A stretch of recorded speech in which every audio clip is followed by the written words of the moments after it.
Yo, what is going on, everyone? My name is Nick, or The Notorious Fantasy, and in today's video, we're going to be going in depth into my week number 13 wide receiver rankings and tiers on the week. But before we could get into things, I would like to ask that if you guys are new to the channel and you do end up enjoying today's video, that you please make sure to hit that subscribe button down below. And while you're down there, whether you are new to the channel or not, please make sure that you do leave a like on today's video. It would help me out a ton. If you want to follow me on Twitter, please do so at NotoriousFNTSY. And if you have any questions about week number 13, please ask down below in the comment section. Today's video is brought to you guys by BetMGM, we're going to be talking about a little bit later. So without further ado, let's get into my week number 13 wide receiver tiers and rankings. We begin with tier number 1 at the wide receiver position. In my opinion, all 5 of these guys are must starts on the week. At number 1, we have Davante Adams of the Las Vegas Raiders going up against the LA Chargers at home in Viva Las Vegas. Last week, we saw a down game out of Davante Adams, finishing as the wide receiver 31 in half PPR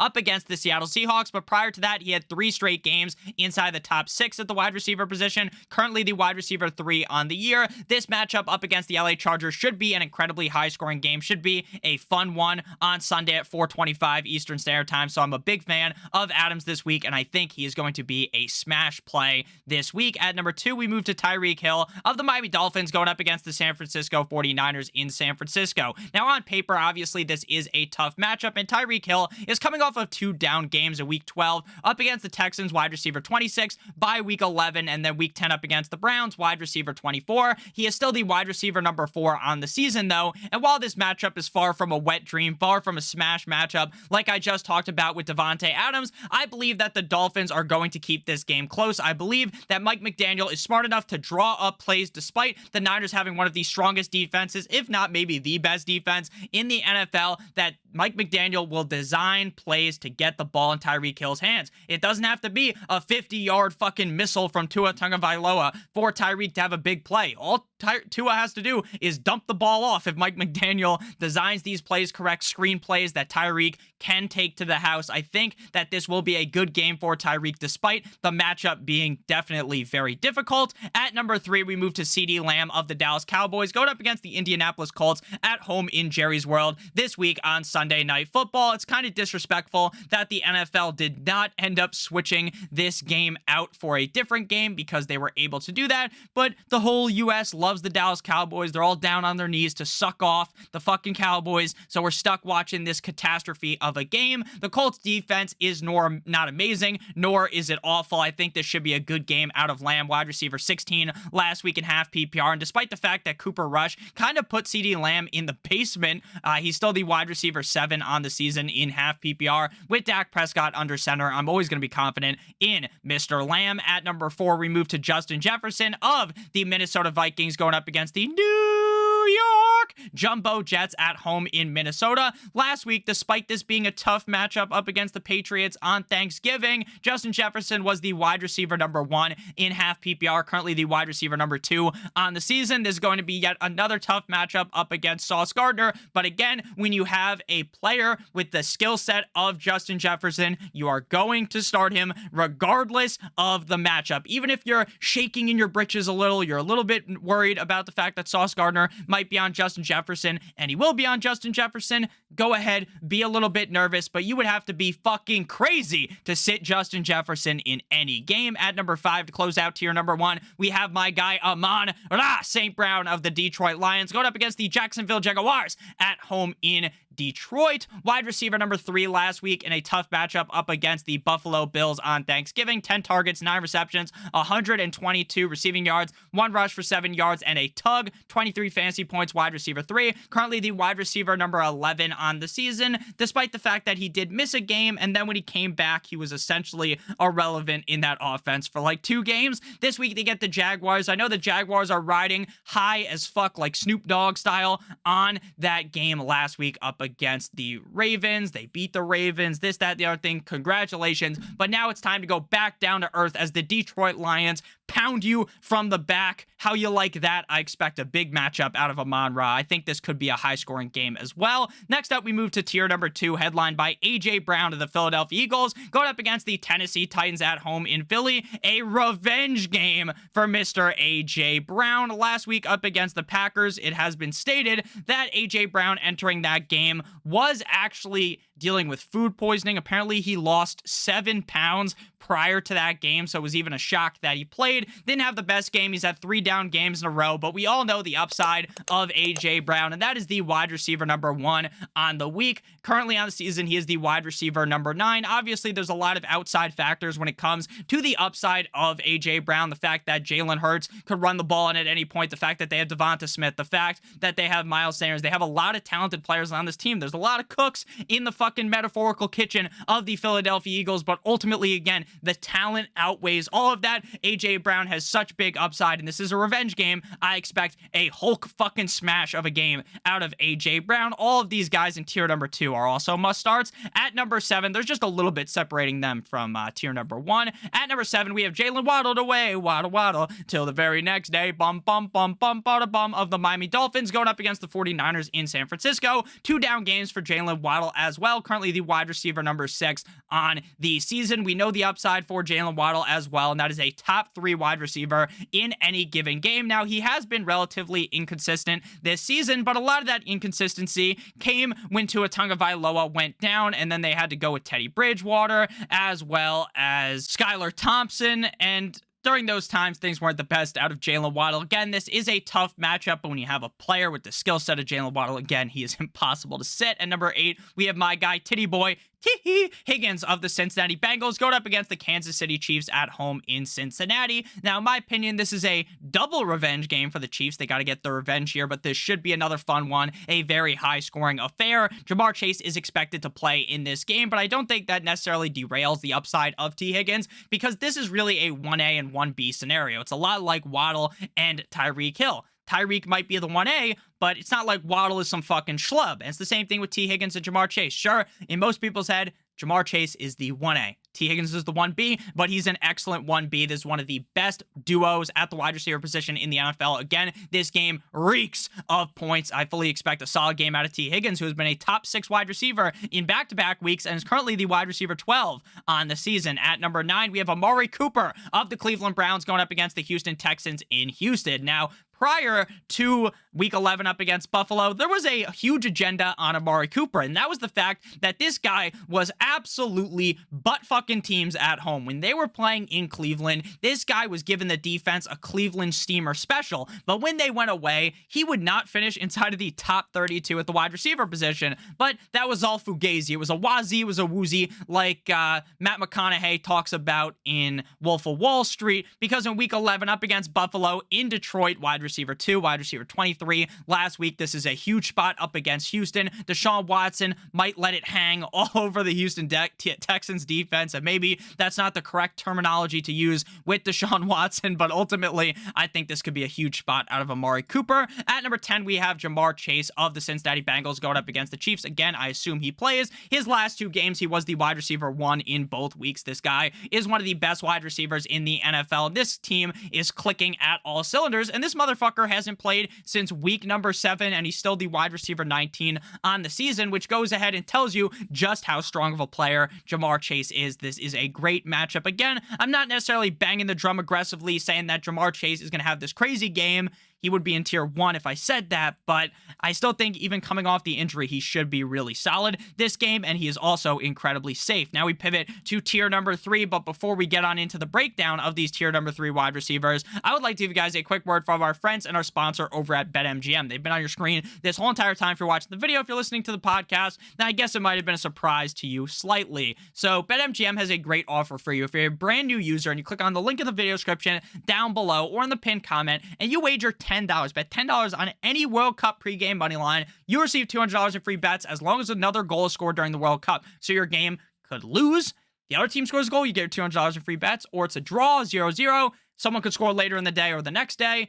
Guaranteed to happen. You're going to get your $200 in free bets, so make sure you guys take advantage of that right now. I'm going to show you real quick how to navigate on BetMGM. You're going to sign up using the link in the video description, and you're going to look at the screen right now. You're going to navigate to the top. It says soccer. There's a little soccer ball next to it, and then you're going to pick whatever game you want. You could pick your favorite team. You could pick a team that you hate. Doesn't matter. I'm going to go with the biggest favorite on the day. You're going to bet $10 on that, and you'll receive $200 in free bets as long as there's another goal scored in the World Cup, which, again, is guaranteed to happen. So you're guaranteed to get your $200 in free bets, even if your bet loses. Back on into tier number 3. These guys are stepped down from tier number 2. They have pretty big upside as well, but my confidence level in them is not as high as the guys up above them. Last week, Chris Godwin had a phenomenal chef's kiss Manu-Fuik game up against the Cleveland Browns in Cleveland. 13 targets, 12 receptions, 110 yards, and a tug. 23 fantasy points. Wide receiver number 4 on the week. Not the first time someone's gotten a tug in Cleveland. Wide receiver 32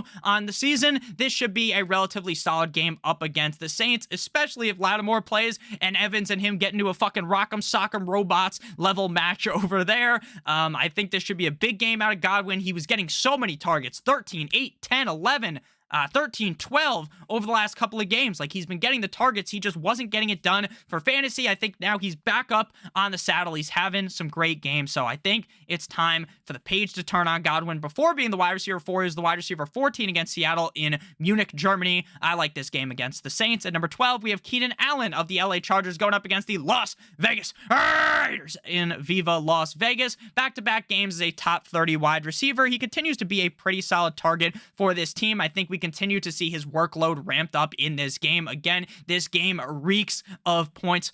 You smell that? It's the fucking points. I really do think this is going to be a very fun game. Now, obviously, Justin Herbert, the pervert, has been a check down merchant as of recent, just dumping the ball off to Austin Eckler. But with Keenan Allen becoming more healthy, we've seen a lot of opportunities to Allen. He scored a touchdown last week. And again, this game seems like it's going to be high scoring. So I'm a pretty big fan of Allen this week. At number 13, we have scary Terry F1 McLaurin of the Washington Commanders going up against the Giants in New York. Back-to-back shit games out of Terry McLaurin. I'm not going to say down games, straight up putrid horseshit games. Wide receiver 58 and 41. Prior to that, wide receiver 13, 27, 20, and 9. We all know that Terry McLaurin is kind of subject to whatever Taysom Hill Taylor Heineke does in the game. If Taylor Heineke has a good game, then McLaurin is likely going to be jousted up, bolted up, shot up to being a top 10 guy. If Heineke shits the bed, then more than likely McLaurin's not going to have a great game.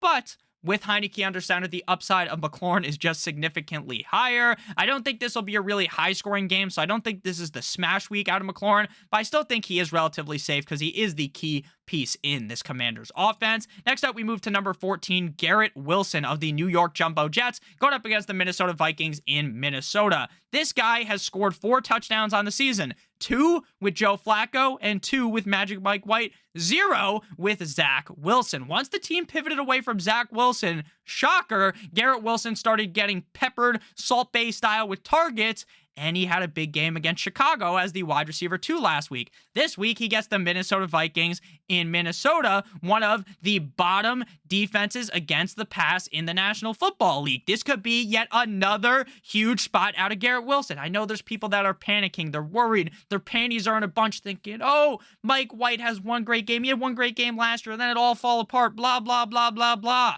Garrett Wilson with Mike White. Lock it in.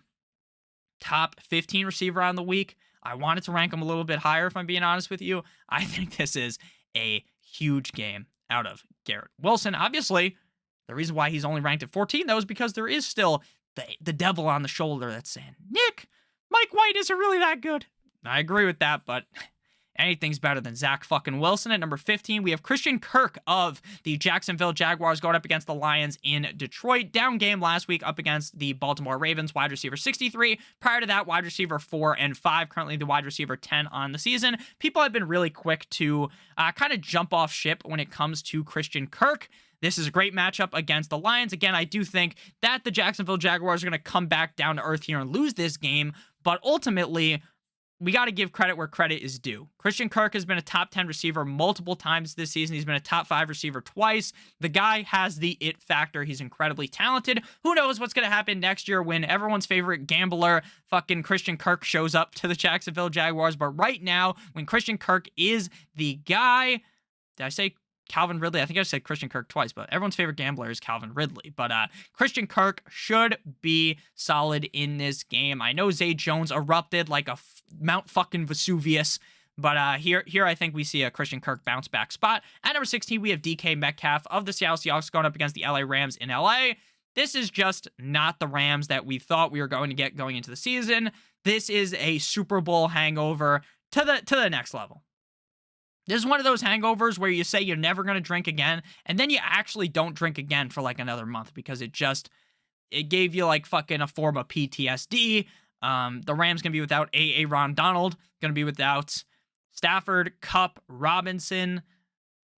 Nick, Kupp, Robinson, and Stafford don't play on the defense against Metcalf. I know, but this team's dead. Dead. Capital D-E-A-D, dead. Should be a solid game out of Metcalf. Don't really ever expect anything crazy bad out of Metcalf. I know he started off the season slow, wide receiver 64 back-to-back weeks, but he's had multiple top 12 games, a lot of games inside the top 18. He's a very safe player. Next up, we move to tier number 4, headlined by my guy, Chris Olave of the Saints, going up against the Buccaneers in Tampa Bay. Now, last week, the Saints offense came out slow, and they finished the game slow. It was hard to watch against the 49ers, and the 49ers offense didn't take advantage of the Saints. They just kind of cruise their way, cruise control, keep kids alive, drive 25, just chilling, you know? Wide receiver 42 last week for Olave, 9 targets, 5 receptions, 62 receiving yards. He's really good. Andy Dalton does handicap him slightly because Andy Dalton's shit, and if Jameis Winston was under center, I'd be a lot more excited, but it is what it is. It is what it is. Gonna have to keep dealing with fucking Andy Dalton. The Bucs defense is pretty decent, but again, they're not the Bucs of prior, kind of like the same scenario with the Rams. I think Olave has a decent game here. I couldn't rank him any higher, though, because, again, fucking Andy Dalton. At number 18, we have Mike Evans. Now, if Lattimore doesn't play, then Mike Evans moves up to tier number 3. If Lattimore plays, then I'm going to be fucking shitting my pants having to play Mike Evans because Lattimore versus Mike Evans is a tale as old as time. Mike Evans, for some reason, just gets in his head. Mental gymnastics are going on all game against Lattimore. They had a fucking UFC fight, a WWE match last time out. And I fully don't expect this to be another fucking SmackDown versus Raw WWE Super Slam fucking game. But, like, where they fight each other and get ejected. But I also think that, again, anytime these two go together, it's just a fucking, you know, I've talked about this a bunch of times. You know the Powerpuff Girls? It's like sugar, spice, everything nice. It's the exact opposite for when Evans goes up against Lattimore. It's a recipe for disaster. At number 19, we have Christian Watson of the Packers going up against the Bears in Chicago. 3 straight games inside the top 8. 6 total touchdowns in the last 3 games. Again, Rodgers is banged up. I don't expect Rodgers to smash this week, but let's be honest here. They're playing the Bears. Watson has played hot 3 straight games.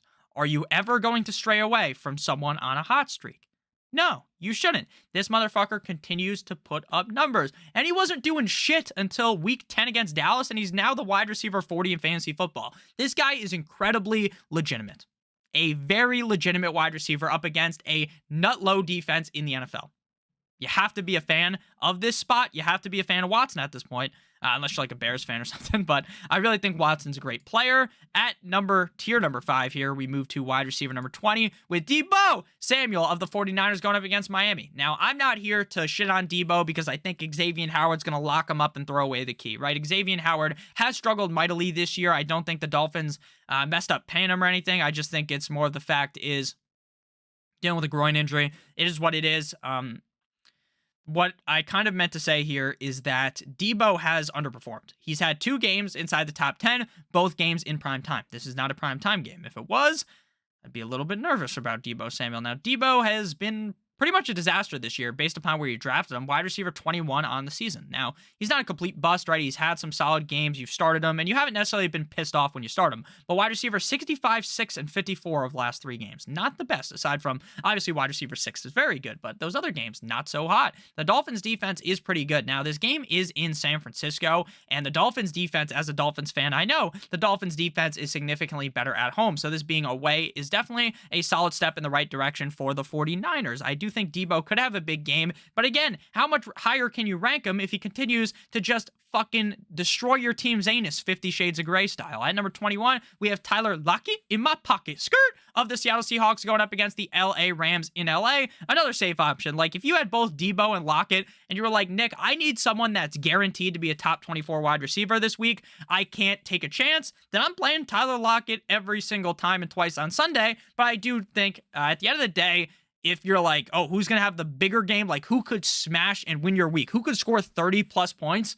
Then I would tell you to start Deebo Samuel. That's kind of how I think of things, and that's why Deebo's ranked ahead, because his upside to me is just a little bit higher. Again, cupcake matchup up against the Rams. I can't believe that the Rams are this bad. It's almost laughable. Wide receiver 18 last week, wide receiver 13 on the season in half PPR. Again, you just play Lockett every week. You don't really have to think too much about it. At number 22, we have Brandon Ayuk. Now, aside from the fact that Deebo has been pretty inconsistent over the last stretch of games, really, since week 6, Deebo's been pretty solid. Week 6 against Atlanta, wide receiver 3. After that, 24-10, bye week, 36-10, and 38. And again, I really don't think this is just going to be a really high-scoring game from the 49ers and the Dolphins. I still like Waddle. I still like Tyreek Hill because, again, I can see the game environment where it gets high-scoring. And again, you'd be fucking crazy to sit them. But this could end up being more of a defensive game. And that's kind of why I have these guys ranked where I do. I think Ayuk's a talented player.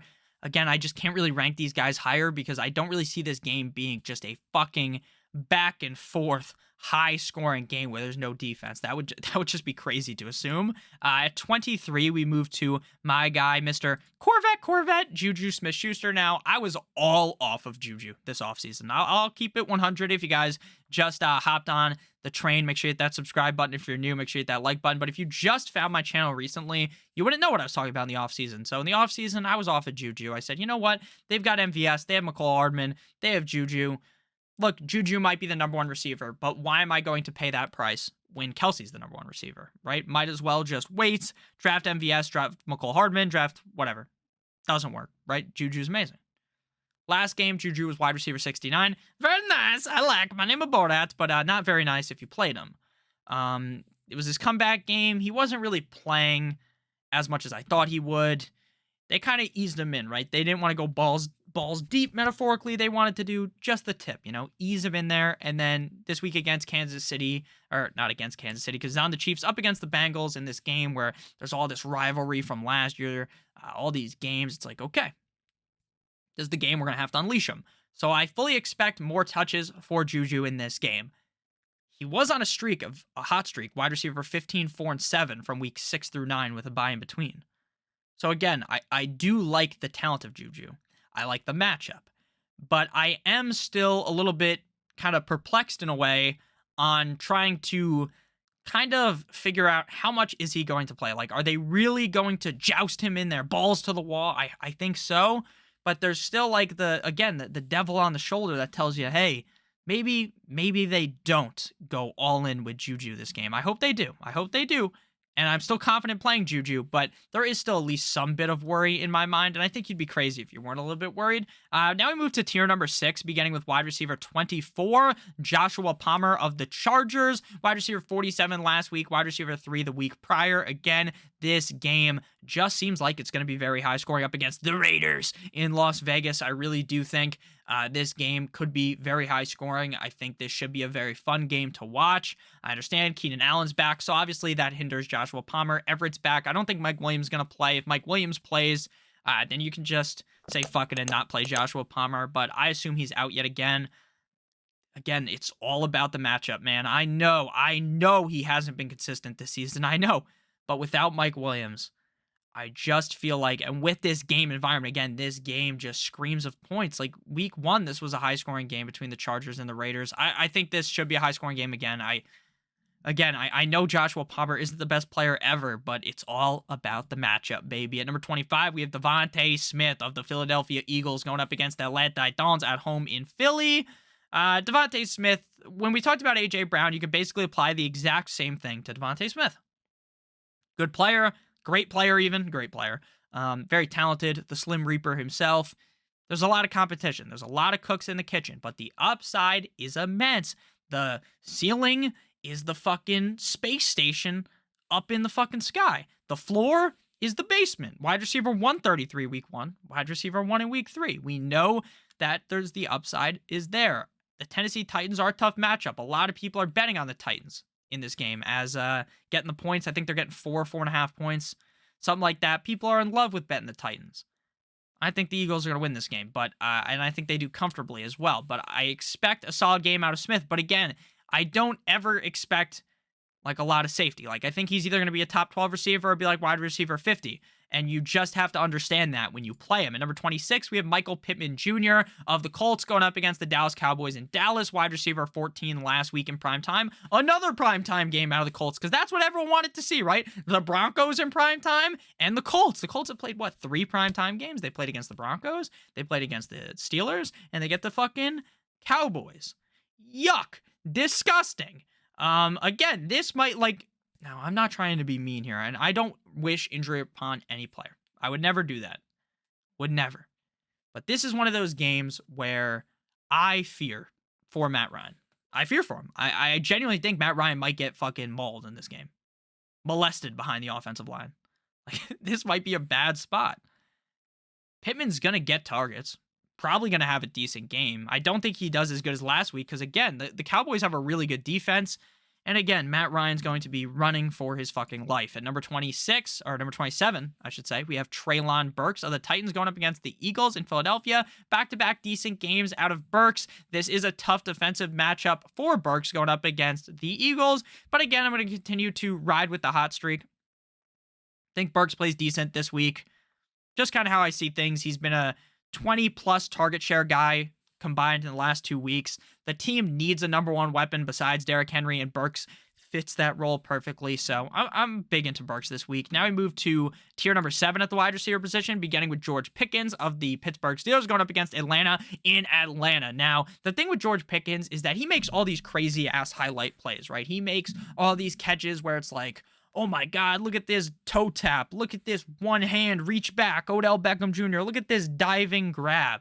And it's like, whoa, that's awesome. But he still has struggled catching the easy ones.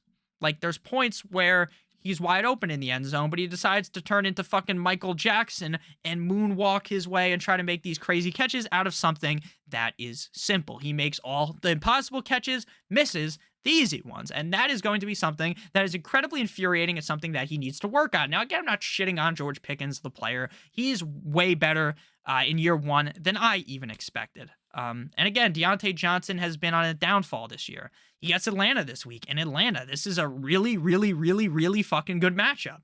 This is one of those wet dream matchups that I talk about where you wake up in the morning and your mouth is salivating. You're like, holy shit, I got Pickens in my lineup. He's going up against Atlanta, in a fucking dome. This should be a good one. Pickett's looking pretty decent. Will he be able to actually live up to those expectations? We shall see. But wide receiver 37, 9, 23 of the last 3 games. Like, if you rank him anywhere really outside the top 30, I think you're a little bit crazy. At number 29, we have Zay Jones of the Jaguars going up against the Lions in Detroit. Banger game last week, 14 targets, 11 receptions, 145 yards.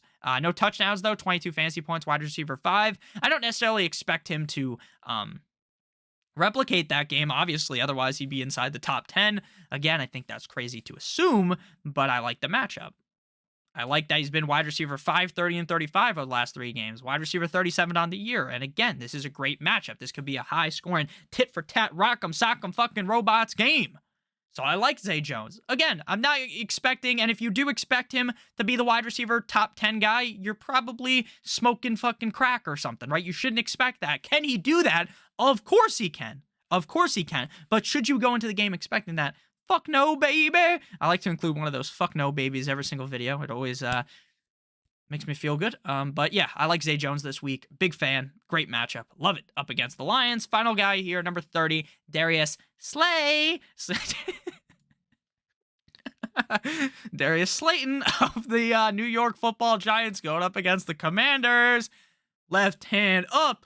We the Commanders. I think that's what they say in that song. It's a banger. Wide receiver 49 last week on Thanksgiving. Wide receiver 22 and 12 prior. Darius Slayton is currently dealing, I believe, with an illness. Motherfucker, I'm ill, not sick. I think he's going to play this week, though, so I'm not too worried. Wide receiver 49, 22, and 12 over the last 3 games. Like, the Giants, I've made this joke a bunch, so shut the fuck up, Nick, you make the same jokes every week. And sir, sometimes I like to throw the same joke in because it's a reoccurring joke. It's a bit. Like, if you watch the videos, maybe you can just key in on the fact that, hey, Nick's probably going to make this joke.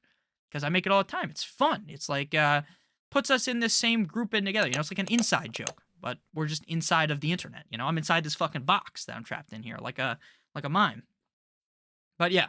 So, Darius Slayton, again, the guys around him are like fucking McDonald's employees. Like, have anyone ever seen this meme where it's like, this player without blank or something? Where it's like, oh, this would be, like, people make the joke, oh, Tua without fucking Tyreek, and it'll be some guy making fucking burgers at McDonald's, right? It's not funny because Tua's way better than that, but you get what I'm saying, right? It was a verbal meme, but that's what I'm saying. Like, these wide receivers around Darius Slayton are fucking awful. So Darius Slayton has been jolted into an excellent situation.